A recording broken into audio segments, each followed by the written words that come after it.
Hi, everybody. Before we get to another great interview, please do me a favor and subscribe. It would really help us out. Now, let's get to that interview.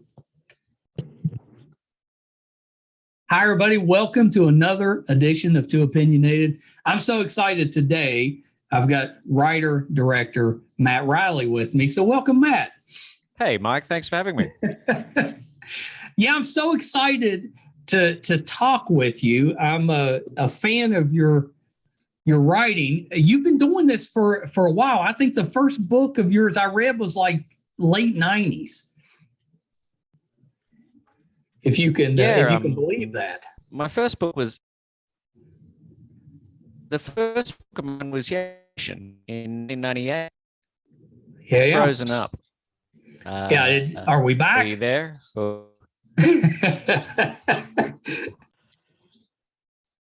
All right, so we're back. We had a little technical difficulty, which happens on Zoom on occasion. But I was telling you, I think the first book I read of yours was back in the late 90s. It was like you're in the Antarctica. That was Ice Station. That's right. Yes. It came out in 1998, 1999. And it was the original sort of super fast-paced Tom Clancy on steroids kind of story that I do. Yeah, it's really good. I tell you, the reason I remember it is I'm a celiac, so I can't do gluten. But back in 98, 99, I was really sick, and they were trying to figure out what was going on. And so I was I spent some time in the hospital, and that was one of the books that I read while I was in the hospital. So I remembered that and loved it. And that's exactly the feel it had. It was like reading Tom Clancy, but hyped up on steroids. I am. First of all, I'm glad it got you through that time.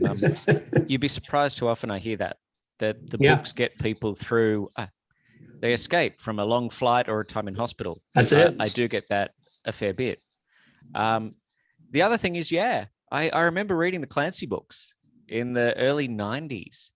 And I loved the geopolitics, the hardware, the guns, the submarines.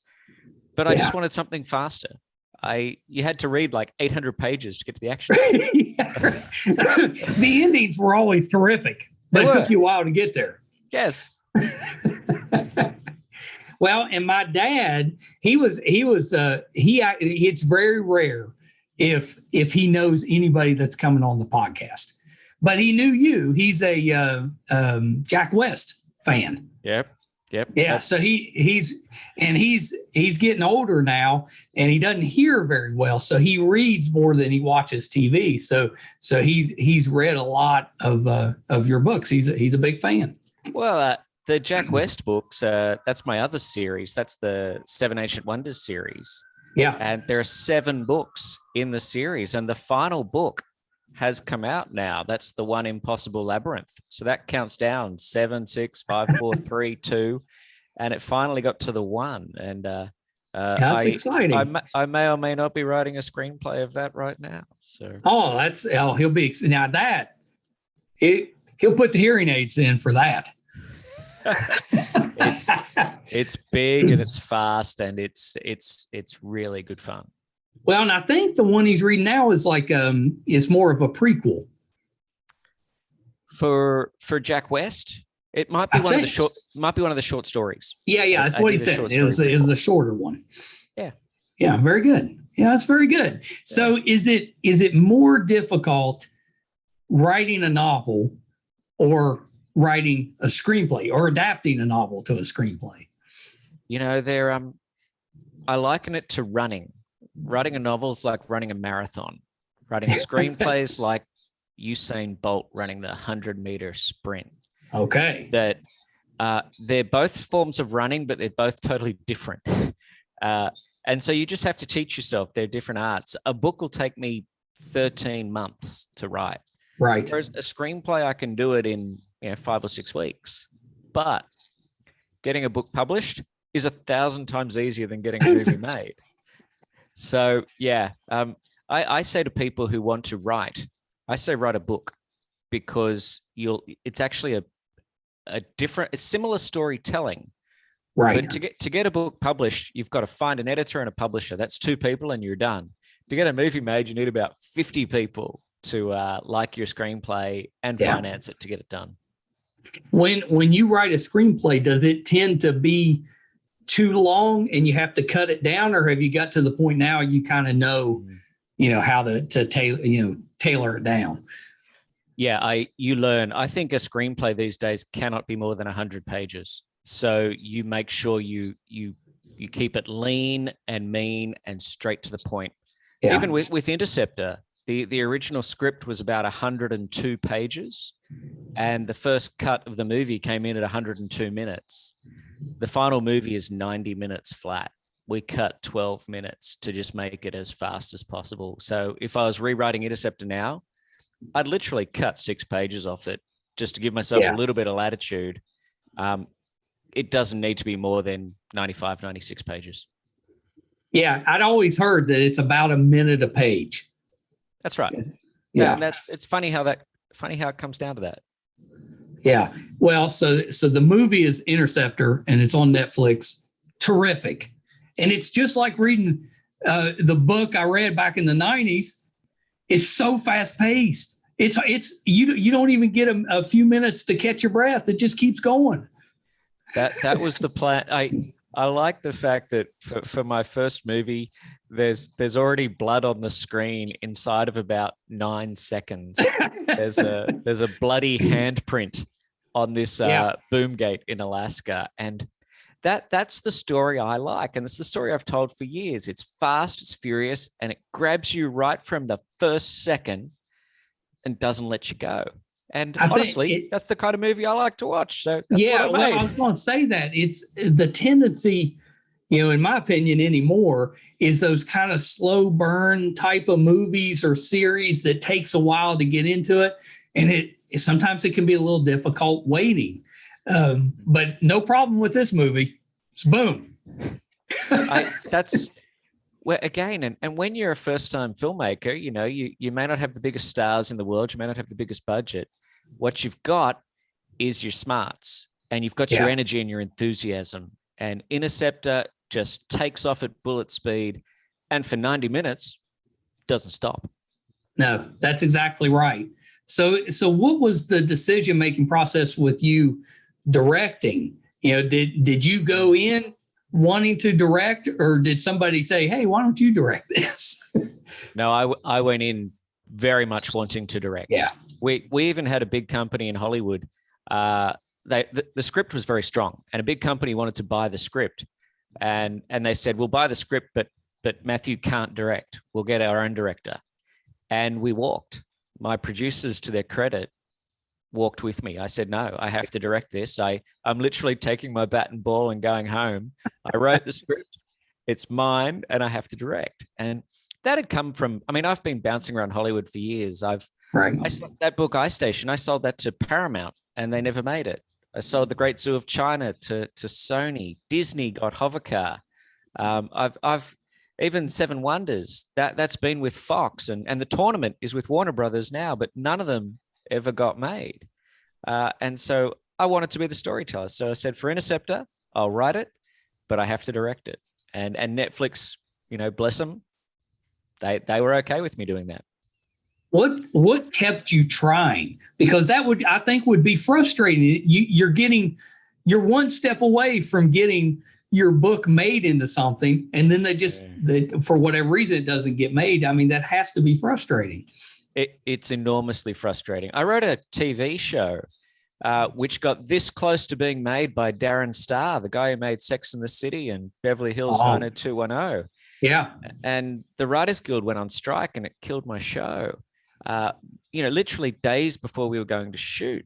And that one hurt. But it's the nature of Hollywood that in Hollywood, you just have to keep picking yourself up and dusting yourself off and coming back. The story I heard that I really love to tell is, remember Luke Perry, the heartthrob actor who was in 90210, and he was in The Fifth Element very briefly, the Bruce Willis movie. Yeah. I believe I had read that 90210 was his 218th audition in a row. that he'd had 217 failed auditions in a row. Wow. And if you can turn up for audition number 218, good luck to you.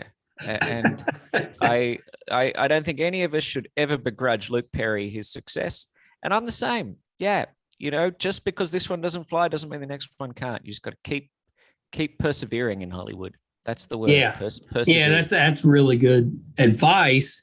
Did it at least make it easier as far as, you've at least had they've optioned them. So the next time you bring something, you can at least point to those and say, did that make it, were the doors easier to get through? Sometimes yes, sometimes no. Yeah. At least you'd meet enough people over the course of 20 years that they know you can tell a story. And so when, say, Interceptor came out, a lot of people who had optioned my stuff over the years got in touch and said, "Oh, it's so great to see your movie coming out and doing so well." So yeah, people know that you can tell a story, but as far as directing is concerned, they don't know you can direct until you do it. And so I had to get that first one done, and that's what made Interceptor so important. Anything that you learned that you were better at than you thought you would be, or that you were worse at than you thought you would be? But my brother thinks my brother laughed in my face when I was directing. He said, "You work by yourself as a novelist, for 25 years, Now you've got to work with people. How are you going to do that?" And my answer is, I was really surprised how much I enjoyed working with people and collaborating. As a novelist, you don't. But as a filmmaker, your composer brings, their talent to you. I tell my composer, Mike Lira, who did an amazing job, I said, "This is what I want for this scene. This is the emotion." And he comes back with something which I would never be able to do in 1,000 years. Yeah. Same with the actors, same with my director of photography. What I found that surprised me was how much I enjoyed the collaboration. In terms of what I was not good at, getting up at 4:44 in the morning, for 33 days in a row, I wasn't good at that. Yeah, no, I don't know anybody that would be. I don't know that you would ever get used to that. No, I was very fortunate. I was staying they put me in an apartment about 4 minutes away from the set, so I could just sort of roll out of bed, have a quick shower, wolf down some food, and just get there and get into it. Yeah. And then I was on my way. Good stiff coffee, and I'm right. And you're ready to go. Yeah. Now I say that, and my grandfather was he was a Baptist minister, but he wrote, and he would get every day of his life. He got up at 4 o'clock in the morning, and that's when he would write. The first 2 or 3 hours of the day, and never bothered him. But now, if you wanted to spend the night at his house, you were in bed by 8 o'clock. There was no, there was none of this, "I'm going to stay up a little bit longer." Everything shut down at 8 o'clock. You were in bed. So that's how he did it. I'm becoming like that. Maybe it's because of the movie. Now I wake up every day at about 5:30, and I do my best work before 10 a.m. Yeah. I think that's just part of getting older. You tend to, you have earlier days. Yeah. I'm 47 now, and I sympathize. Did the reception for the movie surprise you at all? I mean, it was like number one on Netflix. Yeah, it was number one on Netflix straight away. Quick. That was really surprising. I mean, I knew the movie. We tested the movie 6 months ago, and so we knew people really responded to it. That most people loved the movie. A few people liked the movie, and a small percentage hated the movie. And so the response to the movie, I knew we had a pretty good shot, but you never know. And I saw these early numbers coming from around the world. I mean, it was number one in 83 countries for the first 3 days. And this first, it's up to, was it 76 million hours viewed wow. a few days ago, which for a movie which the star is Elsa Pataki, coming back after a 10-year break from acting, a first-time director in me. We didn't get any billboards. We didn't get any bus shelters. it's just, this cool poster that we had. And I think, if you turned on Netflix and saw this poster with Elsa, swinging from this, oil rig that's an interceptor missile facility that shoots down nuclear missiles, you might have gone, oh, that looks kind of interesting. So Yeah. I was hopeful the movie would do well. But yeah, I was surprised that it just shot like a bullet to number one and stayed there and is still up there now. It's not at number one anymore. New movies come out, Adam Sandler, Jennifer Lopez, but hey, last count, I think we'd been seen by a quarter of Netflix accounts worldwide. Wow. I mean, it's amazing. How did you get your cast? Because it's really, really good actors, but not as well known as a lot of the big blockbusters would have. There's a long answer and a short answer to that. I'll try to give you the medium answer. With our two leads, when Elsa got the script and she wanted to do it, we jumped because she was on our list. And as a first-time director, you're not going to get Scarlett Johansson or Jennifer Lawrence. The villain Luke Bracey was suggested by Netflix, and we weren't sure. It's a good suggestion. Yeah, and Netflix had said he'd done very well in a romantic comedy called Holiday, and Netflix said, "Hey, can you consider him?" And we sent Luke the script, and we weren't sure how he'd respond. Turns out he'd read my books. He's Australian by birth. He works all around the world. He'd read my books as a teenager, and he was like, "Oh, this is interesting." He said yes. The other cast members, they auditioned. So Aaron Glenane, who played the dastardly Beaver, he's got a lot of experience. He's been in Snowpiercer. He was in a great war movie called Danger Close. And his audition he just rocked it. He just stood out. Same with Mayan Mehta, who played Corporal Shah. He's a New Zealand actor. Oh, very nice. And in the original script, the Shah character had a different name and he was a Muslim. But Mayan was so good and he's Hindu, we changed the character to be an Indian American as opposed to being a Muslim American.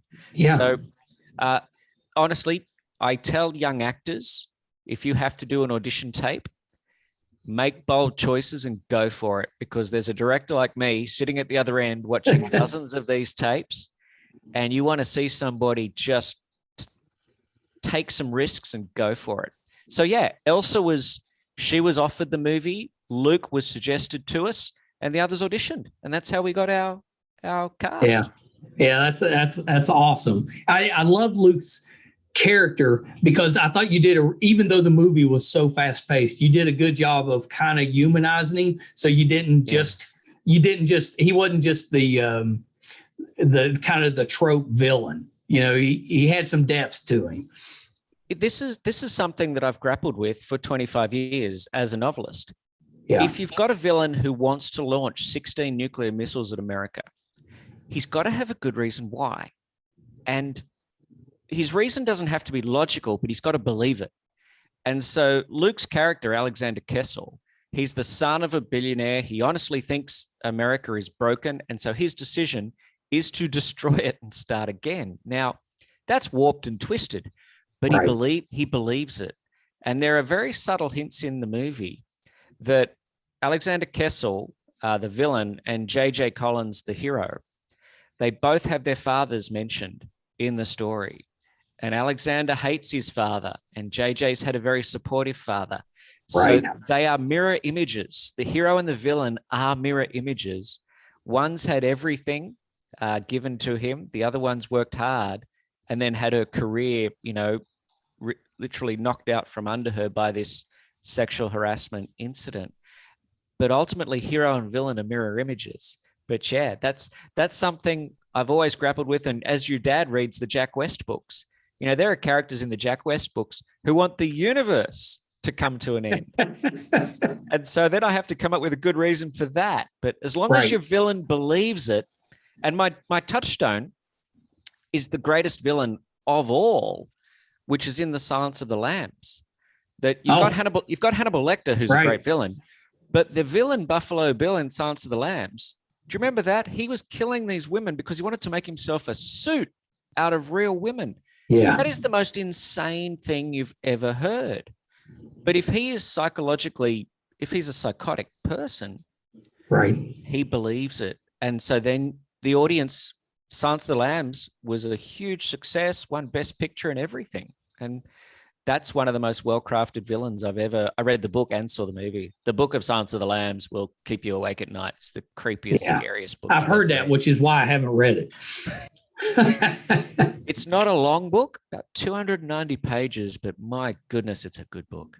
Yeah, I've heard that many times over. It's just an excellent book. So does it really take that long for missiles to get here?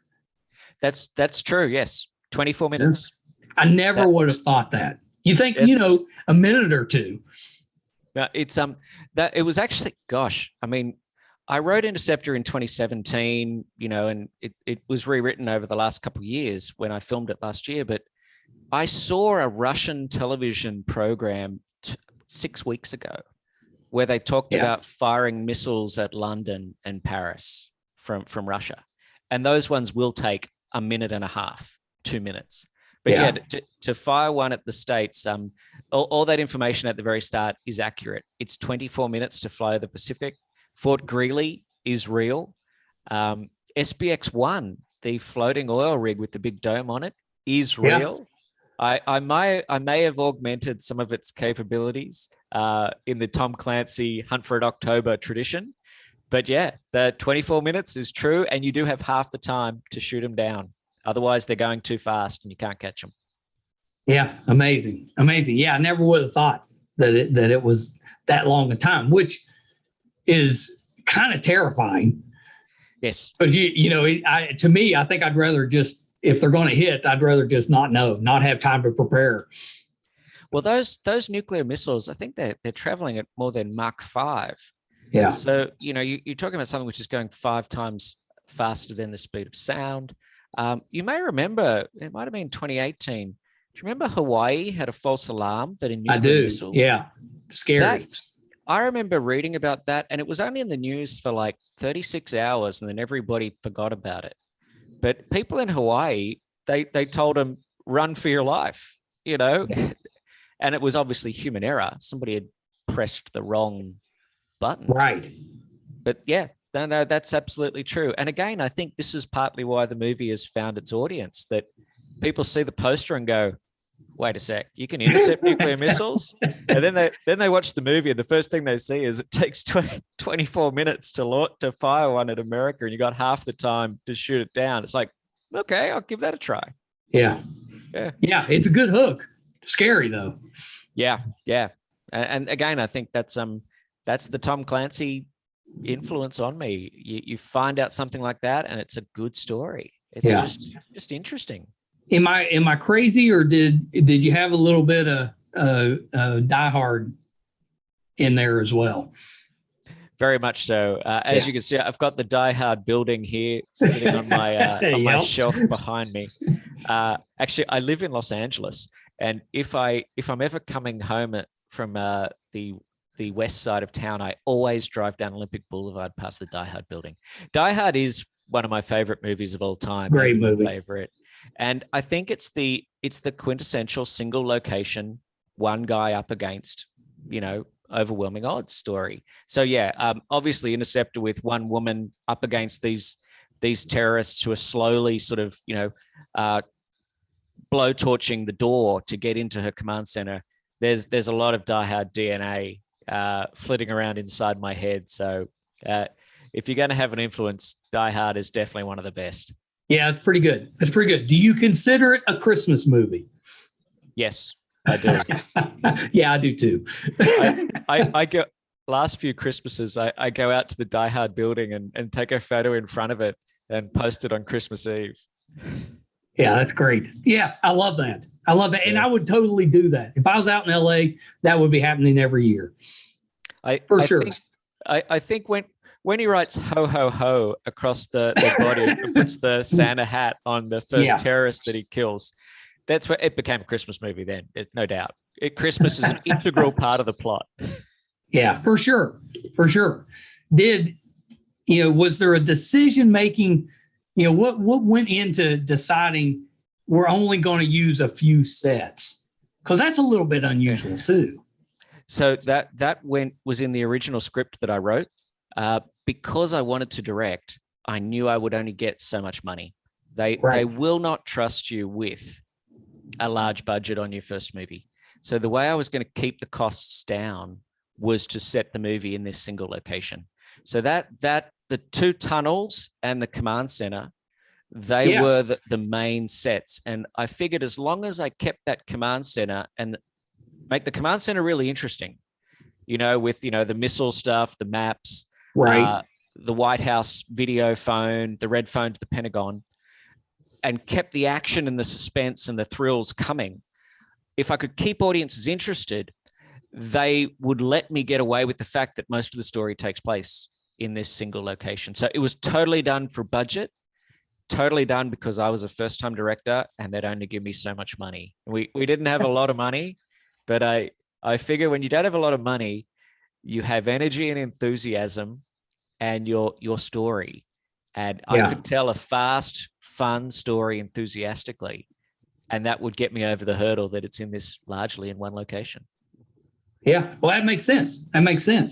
Did the sexual harassment backstory, did that resonate with people? Because I can tell you just from veterans that I know that some of that, rang really true. Yeah. That was, first of all, it's what happens to JJ in the story is, it's a combination of several real sexual harassment stories that I researched and looked into. The notion of a bounty hunt for women, a bounty hunt for lewd or nude photos of a woman is unfortunately true. I've found that a lot of the women I know who've watched the movie, they've loved that Elsa is this strong, capable, and muscly female lead. And there is a bit of a quiet nod just about sexual harassment in the workplace. So I was worried that might trigger, tick off some people and tap a few nerves, but I haven't encountered that. I haven't encountered anybody being upset about it. Because again, as I said before, I wrote the movie in 2017 and there were a few sexual harassment cases about women in the year or so before that. And unfortunately, 5 years later, they're still around. So it's not an issue that's gone away. It's still timely.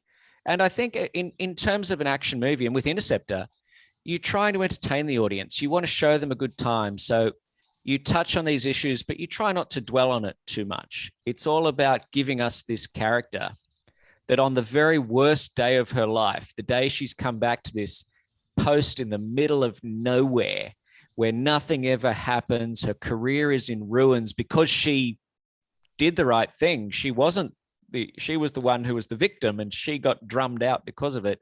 On the worst day of her life, she's going to have to save the day. So it all was part of that. Yeah, really well done. Really, really well done. Enjoyed that quite a lot. It's been a big hit with the family. So I always, before I come on an interview, I go and talk to my parents and the kids and try to see if they have any opinions on it. Most of the time they don't, but they had all seen it already. Great. Loved it. Yeah. So how old are your kids? Well, they're grown. I'm a granddad now, so they're all grown, but they range from 21 to 27. Right. And so as soon as it came out, I think they must have watched it because they were very excited, to tell me, oh yeah, this is good. This is really good. So it got the Wall family stamp of approval. I'm one of the nicest compliments I got was from a buddy of mine who he watched it with his wife, his 12-year-old and his 10-year-old daughters. And he said this was the compliment that I loved. He said, as always, my two daughters started watching the movie with their phones, tapping away. And he said after about 3 minutes, they put the phones down and kept watching. And he said, your movie held their attention all the way to the end. And that's a good compliment. And that's if you got kids these days, you are fighting for their attention from their phone. And that to me was just, that showed that I had a movie. If I can hold the attention of a 12 or a 10-year-old from their phone, then the movie's got something. Yeah. I'm pleased your family enjoyed it too. Again, you're trying to tiptoe along that line of doing something which is thrilling and a little bit, tense and edgy, but still also can be watched by the whole family. That's, again, the numbers that we've had, you don't get those numbers without just getting that nice broad appeal. That's right. That's exactly right. So I have to ask you about the cameo. That was quite the surprise. How did that come about? So yeah, there's as our villain takes over the airwaves, we go to a TV store in Los Angeles, and there's this stoner clerk in the store. If you look closely, his name badge says his name is Jed, J-E-D, Jed. and Jed is played by Chris Hemsworth. And so Elsa Pataki, our lead, is Chris's wife. And so when she was actually in a couple of Fast and Furious movies when she met Chris, and they got married, and they've got 3 kids who are under 10. They've got a girl and 2 twin boys. And so that's why Elsa stepped out of movies for 10 years to be a mom and raise makes her sense. kids. And in that 10 years, her husband becomes Thor and becomes a megastar. And Chris, he was so supportive of Elsa throughout the pre-production and the making of the movie. And it was somebody at Netflix, of course, who said, hey, do you think, Chris might want to be in the movie? And Chris, he obviously had read the script. He and Elsa read each other's scripts. And he said, I reckon I could play that TV store guy. And he was hilarious. And he really was. And in the craft of acting, he was also deadly serious. When he came in, you don't mess around. He knew what he was going to do. He had that character planned out. I'd given him my thoughts on the hairstyle and the glasses and the costume. So he came in with his hair all done like that and his beard all done, straight off the Thor. He'd come from Thor and he did his own makeup for us. And we put him in that outfit. And he's so funny. And he really got into it. He's such a good sport. And just a supportive husband who I think, you watch him and Elsa together and they're actually a really sweet couple for 2 people for a guy who's that famous, so supportive of her. And I think it was a real reflection of saying to her, hey, you took 10 years out of your career while I went off and became a movie star. I'm going to help you out. And it's amazing. And he was at the premiere in Sydney a few weeks ago. And when the crowd the premiere for the movie, the crowd was cheering and hooting and hollering and loving it. And he'd seen an early cut of the movie, 10 months ago. And so he came out of the movie going, oh my God, this thing is fun. And he's just, So the cameo, hey, you're a first-time director. And, one night you're directing one of the biggest movie stars in the world. So no pressure. Well, he must have rubbed off on her a little bit because she's pretty buff in this film. Yeah.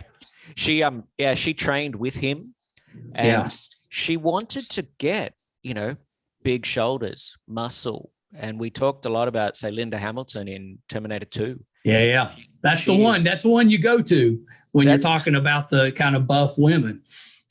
It's the gold standard. And a lot of nearly all the women I've met who've watched the movie, they love that she doesn't look like a model. She looks like a fit, strong woman.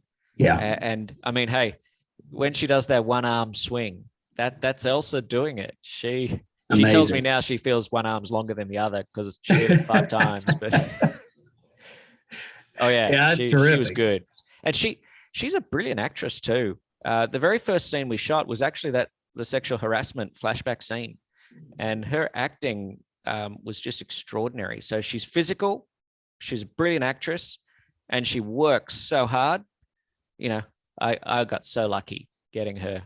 And then then her husband comes and does the cameo. So it's pretty cool. Did this give you the kind of desire to direct other things? Absolutely. Yes. I've written Interceptor 2. I had some time when I was editing this one. I had some time and I was in the zone and into the character. So I've actually written the second one. I'd love to do that as soon as I can. And then I'd like to adapt some of my books those books that I've written, especially Seven Ancient Wonders. I've got one coming out called Cobalt Blue, which I've done a screenplay for as well. And I like that one a lot. So I would love to bring some of the books that I've written to life. That original Ice Station, Seven Ancient Wonders. I'd love that. Yeah. Yeah. That would be that's a goal. So yeah, I wanted to get that first one done and have it do well. So then maybe they'll give me a bit more money for the next one. Ice Station would make a good limited series, I think. It would. This is actually, it's a very good point. These limited series, they work very well for a book. Like Game of Thrones did it well. One season was one book. And a book often translates well to about 6 or 8 episodes of TV. Yeah, Ice Station would do very well in that one. I think it would be really good. So will we get more sets in Interceptor 2? Yes. we'll get outside a bit more. It's about 10 times bigger than Interceptor. So yeah, I need more money. But hopefully now they've seen I can tell a story and tell a good, fast story. So yeah, there'll be more sets. Yeah, that's terrific. Well, Matt, thank you so much for taking a little bit of time. The movie is terrific, and congratulations, because I'm sure this is going to open up so many more doors. It's exciting. Mike, I really appreciate it. Thank you for having me on the show. Yeah, for sure. So a couple quick things before I let you go. Yeah. I think we've touched on everything, but anything else that you have upcoming that we can kind of keep an eye out for? Well, Cobalt Blue comes out as a book in August. So, really? Yeah, that's soon. Yeah. I need to have a good rest. I need to sit and do nothing. But I had done Cobalt Blue just before we started shooting the movie. So I said to my publisher, sure, put it out whenever you like. So they're going to put it out in August. So, and after that, yeah, hopefully Netflix will get some final results on Interceptor and say, hey, how about we do Interceptor 2? Let's do the second one. That'd be really good. Are you on social media, and where can we find you on there? Yeah, I'm on Instagram, which is Matthew Riley Official, and I'm on Facebook as well, which I think is Official Matthew Riley. I used to be on Twitter, but I don't go to Twitter anymore. That's the angry one. You just do Twitter when you're mad about something. It was sort of angry, yeah. And I just sort of stopped going there. So yeah, Instagram is the really fun one, Matthew Riley Official, and I have recently put up a few of the behind the scenes photos from Interceptor, including a few actually just today of me on the set with Chris Hemsworth. So, very nice, very nice. Do you have a website as well? MatthewRiley.com. Yeah, that's what I thought. Okay, very good. Well, Matt, thank you so much. You have to come back when Interceptor 2 gets ready. You got to come back and talk about that one. I will certainly come back. Thank you so much. I will. Yeah, you're so welcome. Okay, hold on one second. How much fun was that? What a terrific writer Matthew Riley is. Amazing. When back in the 90s, when I read Ice Station, I always thought this would make a really good TV show or movie. And maybe at some point we'll get to see that. I hope so. If you haven't seen Interceptor on Netflix, do yourself a favor. It is fun. It's exactly the type of movie you want to watch in the summertime. It's fast-paced, as we talked about. a lot of action, but it has a little substance to it, which is surprising in such a fast movie. I really recommend it. I think you'll enjoy it a ton. So definitely check that out, or you're going to hear all about it because everybody else has watched it. So if you haven't watched it yet, don't get left behind. You want to be able to talk about it. If you haven't done so yet, we could really use the help with our not our Instagram, our YouTube channel, MeisterCon Pod. You can help us on Instagram too if you want to. It's under MeisterCon. But our YouTube channel, MeisterCon Pod, we could really use your subscription. As a father and son podcast, we're working hard to bring you really good content. And to do that, unfortunately, we need that subscription base. So when we go and we talk to people and try to get them on as guests, we can say, hey, this is what we can offer you. So you can help us to do that by subscribing. YouTube MeisterCon Pod, got it right that time. You can find, I can't believe it, but we're up to 400. I think today I put up 406 episodes. And you can get all of those audio and video on our website, meistercon.com. Speaking of good writing, Brett does a blog on there. It's geeky. It's fun. It is so well written. I'm on him all the time. He's such a good writer. I'd love to see him put out a novel. He could totally do that. If we're doing anything in studio, if we're covering a convention, if we're going on location, all of that will be on the website, meistercon.com. So I hope you guys enjoyed that today. I hope you'll come back. Until next time, bye, everybody.